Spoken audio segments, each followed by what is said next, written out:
Hello friends, welcome to SSC coaching centre. दोस्तों, आज की वीडियो में लेकर आया हूं ट्रिग्नोमेट्री टेबल।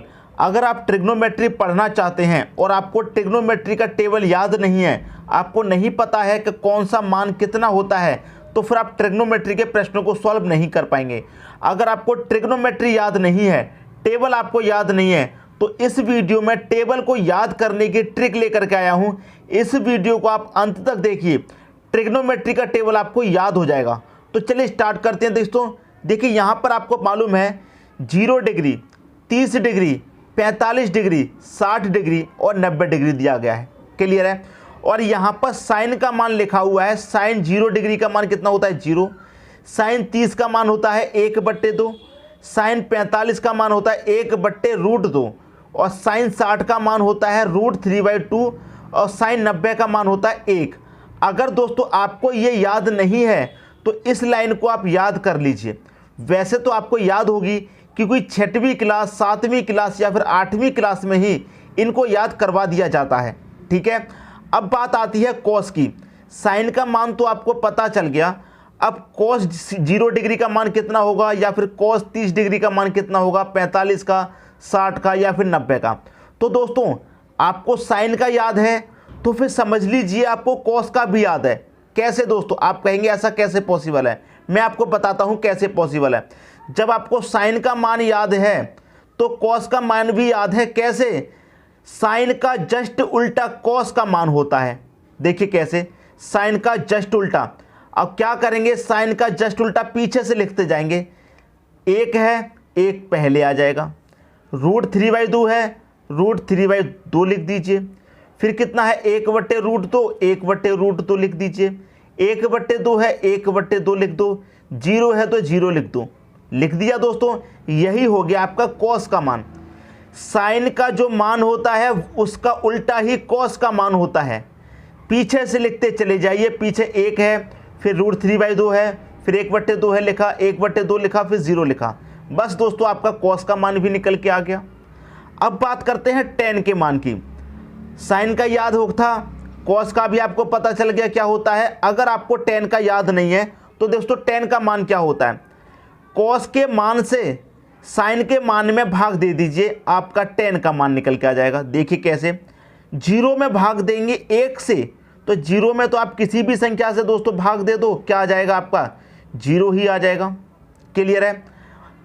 आपके 1/2 में भाग देंगे √3/2 से, यहाँ दे देते हैं। 1/2 में भाग देंगे √3/2 से, तो ये भाग वाली संख्या गुना में हो जाएगी तो पलट जाएगी, 2 ऊपर चला जाएगा और √3 आपका नीचे आ जाएगा। 1/2 में भाग देंगे √3/2 से, 2 ऊपर चला जाएगा, √3 बटे में आ जाएगा। 2 से 2 कट गया, 1/√3 बचा, तो यहाँ पर क्या आ जाएगा? 1/√3 आ जाएगा। क्लियर है। अब देखिए, 1/√2 में भाग देंगे हम 1/√2 से, दे देते हैं। 1/√2 में भाग देंगे, भाग की संख्या पलट जाएगी गुणा में, तो √2 ऊपर चला जाएगा, √2 बटे में कितना आ जाएगा? 1। क्लियर दोस्तों। तो ये √2 से √2 कट जाएगा, 1 के बटे में 1 आ जाएगा। इसका मतलब क्या हो जाएगा? 1 हो जाएगा। क्लियर है। इसमें भाग दे देंगे, अब दे दीजिए। √3/2 में भाग देंगे किसका? 1/2 से, तो ये कहाँ हो जाएगा दोस्तों? पलट जाएगा, तो 2 ऊपर चला जाएगा, 1 नीचे। 2 से 2 कटा, √3 के बटे में 1, तो क्या लिख सकते हैं हम इसे? √3 लिख सकते हैं। बटे में 1 है, इसको लिखिए चाहे मत लिखिए, कोई फर्क नहीं पड़ेगा। अब 0 का भाग देंगे 1 में। अब 0 का भाग किसी भी संख्या में दे दो, क्या आता है दोस्तों? इन्फिनिटी आता है। ये भी आपका tan का मान निकल के आ गया। तो साइन का मान आपको याद था। साइन का जस्ट उल्टा दोस्तों कॉस का मान होता है, और tan का मान निकालना है तो कॉस के मान से साइन के मान में भाग दे देंगे, tan का मान आपका निकल के आ जाएगा। अब बात आती है कॉट के मान की। कॉट का मान कैसे याद करें? दोस्तों जिस तरीके से आपने यहाँ पर साइन का अपोजिट किया था कॉस का मान, उसी तरह से tan का अपोजिट होता है दोस्तों कॉट का मान। बात समझ में आ गई? इसका अपोजिट लिख दीजिए पीछे से। पहले इन्फिनिटी आएगा, फिर क्या आएगा दोस्तों? √3 आएगा, फिर आएगा 1, फिर आएगा 1/√3, फिर क्या आ जाएगा दोस्तों? 0। तो आपको कॉट का मान भी याद हो गया। अब बात आती है सेक के मान की। क्लियर दोस्तों। सेक के मान की बात आती है तो मैं आपको एक बात बता देता हूं, जो मान आपका कॉस का है वही मान आपका दोस्तों क्या है? सेक का। कॉस के मान में और सेक के मान में क्या सिमिलरिटी है उसे दोस्तों समझ लीजिए। क्लियर दोस्तों, क्या सिमिलरिटी है वो मैं आपको बताता हूं। जो आपका कॉस का मान है उसको पलट दीजिए, आपका सेक का मान हो जाएगा। पलटने का मतलब है एक को पलटेंगे दोस्तों एक ही रहेगा। अब इसको पलटने का मतलब है नीचे वाली संख्या ऊपर, ऊपर वाली नीचे। तो नीचे वाली संख्या दोस्तों पलट जाएगी, ऊपर कितना हो जाएगा 2 बटे में कितना हो जाएगा √3। क्लियर है। इसको पलटेंगे तो √2 ऊपर चला जाएगा, बटे में क्या आ जाएगा 1। तो 1 लिखिए चाहे मत लिखिए कोई फर्क नहीं पड़ता, इसलिए 1 नहीं लिखते। यहाँ 2 पलटेगा, 2 ऊपर चला जाएगा, बटे में 1 आएगा तो 1 को मत लिखिए कोई फर्क नहीं पड़ेगा। क्लियर है। और यहाँ पर क्या है दोस्तों आपका 0, और 0 को पलटेंगे दोस्तों क्या आता है, इन्फिनिटी आता है। बात आगे दोस्तों आपकी समझ में, सभी मान आपको याद होते हुए जा रहे हैं। अब एक बचा है आपका कोसेक का मान। कोसेक का मान बचा है दोस्तों, बहुत आसान है। जैसे साइन को पलटने से कॉस का मान मिला था, टेन को पलटने से कॉट का मान मिला था, ऐसे ही सेक को पलट के कोसेक का मान मिल जाएगा। तो पलट दीजिए दोस्तों, आपका आंसर आपका आ जाएगा। क्लियर दोस्तों। लास्ट में क्या है, इन्फिनिटी। इन्फिनिटी लिख दीजिए। फिर क्या आ रहा है 2 लिख दो। फिर क्या आ रहा है √2 लिख दो। फिर क्या आ रहा है 2 बटे √3, 2 बटे √3 लिख दो। फिर क्या आ रहा है 1, तो 1 आ गया।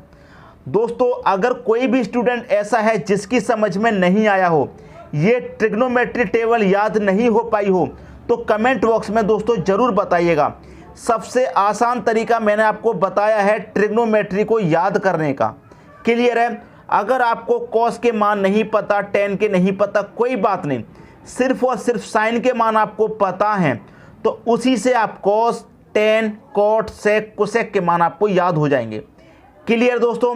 अब मैं आपको एक बात कहना चाहता हूं, एक बार खुद से इसकी प्रैक्टिस करिए, इसको एक बार खुद से प्रैक्टिस करिए। एक बार आप अपने हाथ से कर लेंगे तो फिर ज़िंदगी भर नहीं भूलेंगे।